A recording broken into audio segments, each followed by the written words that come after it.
Having free will allows us to envision a future, whether for ourselves or for our society, and then to exert our willpower and efforts to hopefully bring this envisioned future about. In this segment, I'll describe possible directions that I think future ethical and spiritual paradigms might take that can offer meaning and guidance to people that are nonetheless not antithetical to science.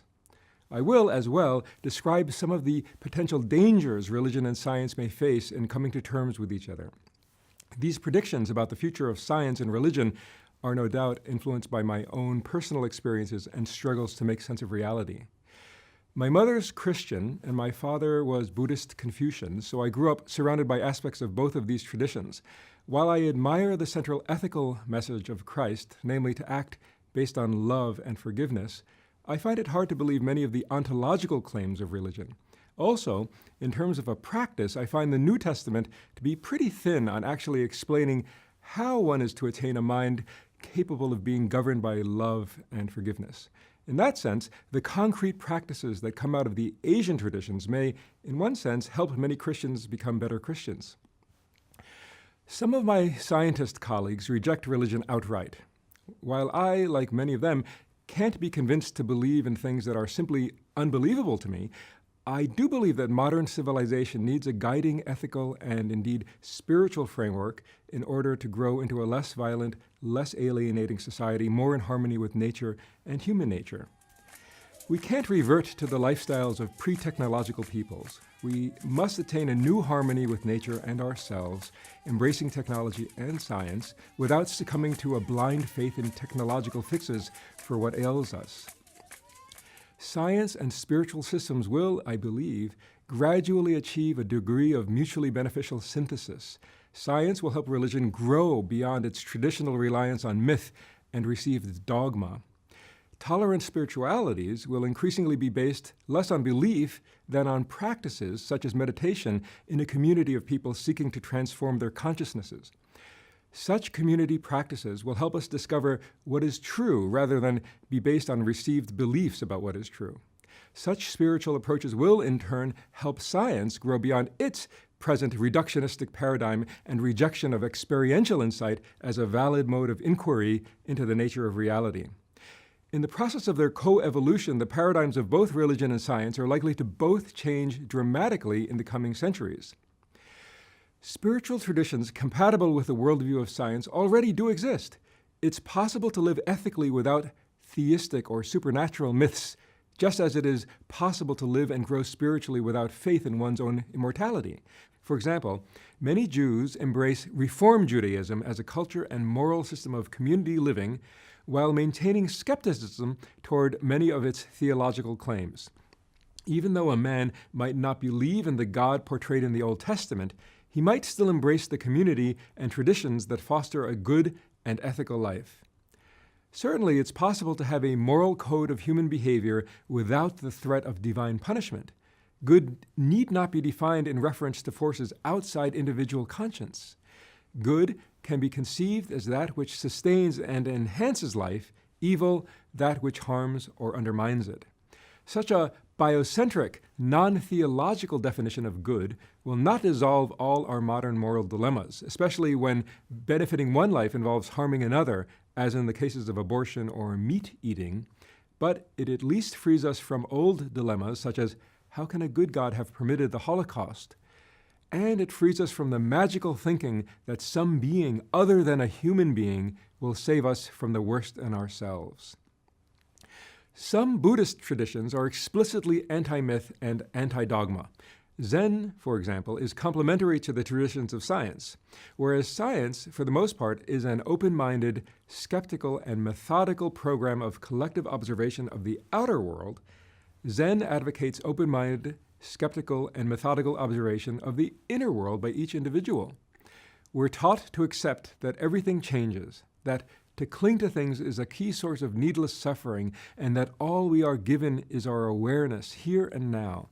We're taught to be skeptical of the ways the mind deceives itself in its attempt to gratify addictions, which are the root cause of human suffering. We're also given a method meditation, which trains our attention and thereby our consciousness, so that we can dissolve the roots of suffering. Such an ethical and spiritual approach to life in no way conflicts with a scientific worldview. Many Eastern traditions, however, also fail to mesh with science in their ontological claims. Most branches of Buddhism and Hinduism maintain that there is karma and reincarnation. Science has found no evidence for reincarnation or any other causality of meanings outside the head, and therefore does not accept them. Of course, science may be wrong, but to say so is not to grant that it is. Given replicable evidence, the scientific community would eventually come around. This tolerance and search for what is real is the beauty of science. If science did not require replicable and concrete evidence, all we'd have is opinions and unprovable, indeed mutually exclusive claims about what's real. For the most part, that is what we did have before the age of science. The data from psychological experiments are quite clear regarding what makes life have meaning. What makes people deeply happy and most gives them personally meaningful, purposeful lives is connection. Connection to others, as in family and friends, connection to what one is doing and the place where one is living. This leads to deep engagement and a sense of fulfillment. Traditions advocating connectedness as the basis of spirituality, whether connectedness to oneself, family, community, other life, the earth, or the universe, are also compatible with science. Indeed, quantum theory, with its recent verification of the reality of non-local correlations over vast distances, lends new credence to the old spiritual view that all events are interconnected. Ecology, as well, teaches us that all events in the biosphere are interdependent.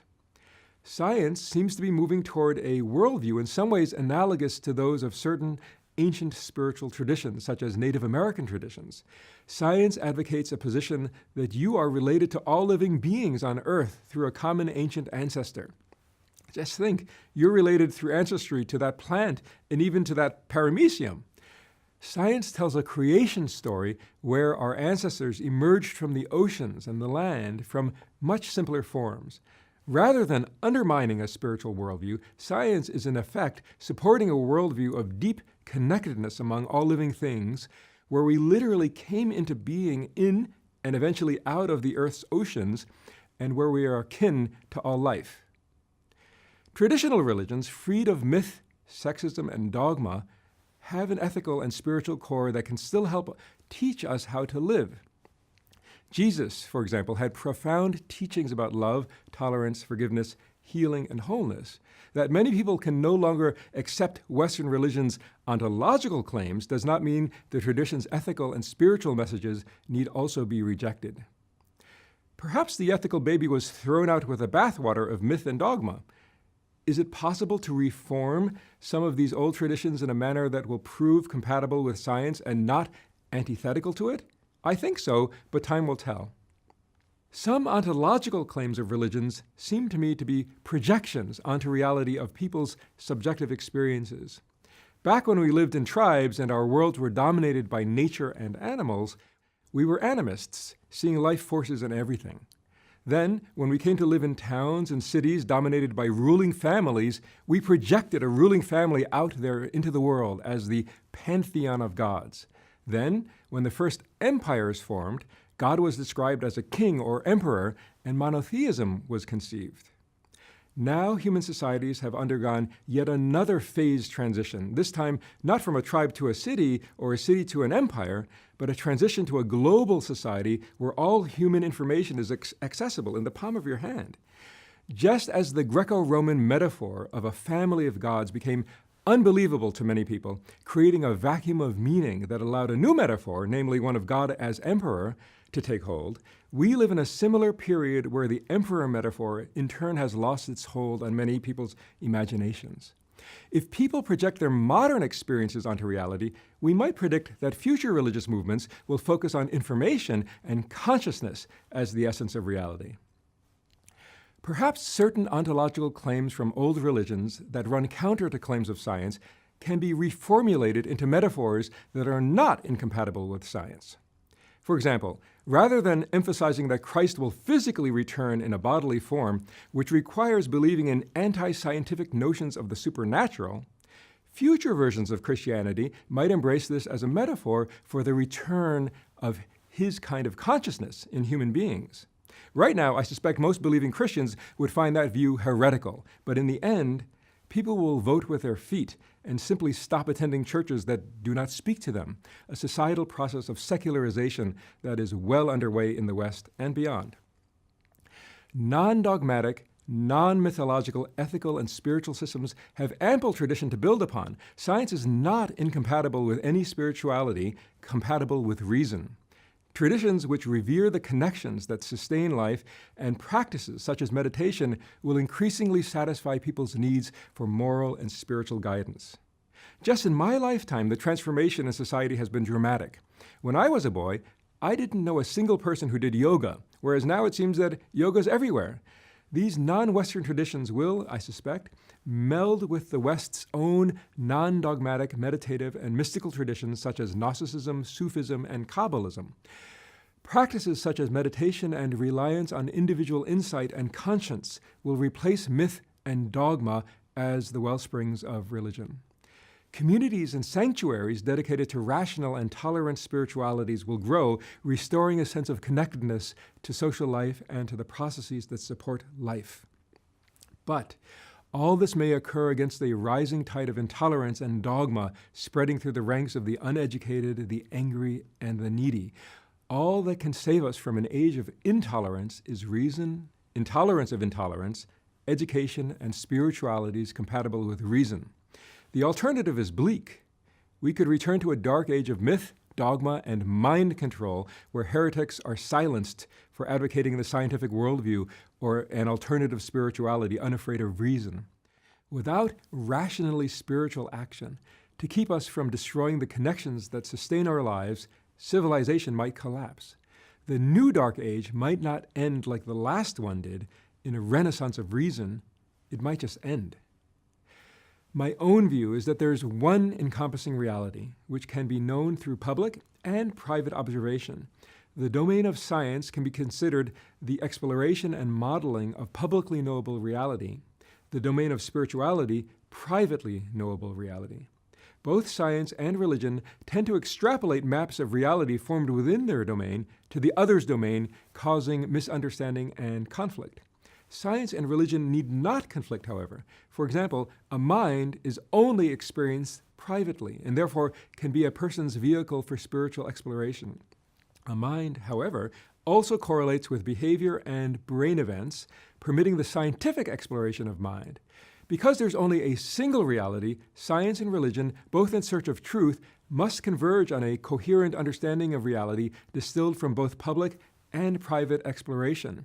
Where they conflict, science or religion or both are off track, probably stuck again in ruts of dogma. I believe that the vacuum of social and personal meaning inadvertently created by science will eventually be filled by rational spiritualities complementary to a new spiritual rationality.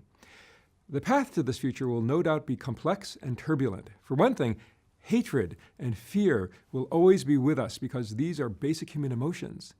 Like a body overcoming disease, each generation will have to overcome new movements of intolerance and hatred within itself. While we can't change human emotions, with effort, we can change the mindsets and social orders that underlie hatred, fear, greed, and cycles of violence. Only to the extent that we become more spiritual and rational will we be able to avoid violent conflict and realize sustainable patterns for human life. Only to the extent that spirituality and rationality converge will we be able to better discern the nature of reality. Thus, my hope is that we will use our free will and reason to fight for the creation of a world that fosters human freedom and the flourishing of life rather than one that undermines or even destroys freedom and life.